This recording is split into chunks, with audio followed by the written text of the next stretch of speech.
What up, world? R.I.C.H coming right back at you. Clipse just made history. The first hip-hop act to ever perform at the Vatican. The world celebrated it as a symbol of unity. But to me, it symbolizes something else. No unity, no peace, but irony. Vatican City, an historic concert happening live tomorrow.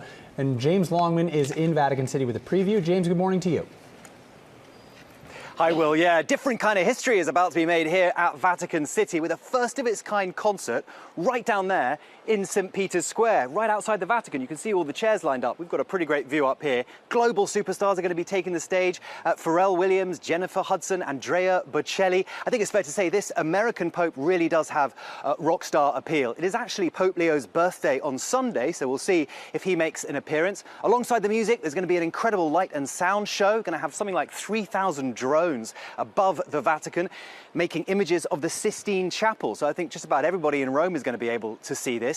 This year is actually a Jubilee year for the Vatican, which means pilgrims come from all over the world to discuss issues that are important to them. This weekend is a meeting on fraternity, which means that global leaders basically are discussing ways to bring us all together. And that is what this is all about. Pharrell Williams has said he wants music to create a message of unity and grace. And I think that's something we all need right now in this divided time. So if you want to watch, it's at 3 p.m. tomorrow, streams live on Disney Plus, on Hulu, and on ABC News Live. Guys. All right. What a great message, right? Absolutely. All about unity. Let's get right to it. The Vatican is not just a church. It's a power, a political entity. And for centuries, that power was used against African people. And it all started with something called the Doctrine of Discovery. In the 1400s, people issued papal bulls, religious decrees. These documents gave European nations the right to claim lands they discovered. And if those lands were already occupied by indigenous people, it didn't matter. They were labeled infidels, less than human, disposable. That one doctrine opened the door to the transatlantic slave trade. It gave Portugal the right to raid West Africa. It gave Spain the right to colonize the Caribbean and the Americas. All of it backed by the Vatican. All of it signed off by Rome. So when we talk about African slavery, you can trace that back to the Vatican. Their doctrine was the blueprint. The same people who preach salvation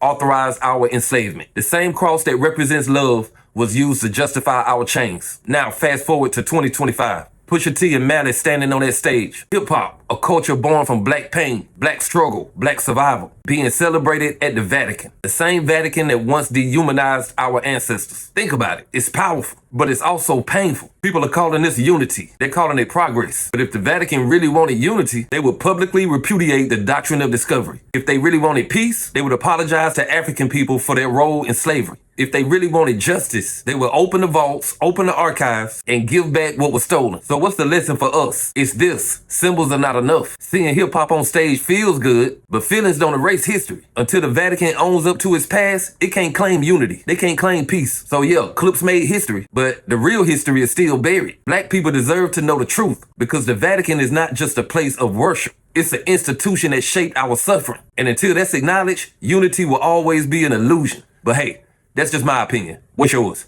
Like, comment, subscribe, R.I.C.H. I'll be back with another one. Peace.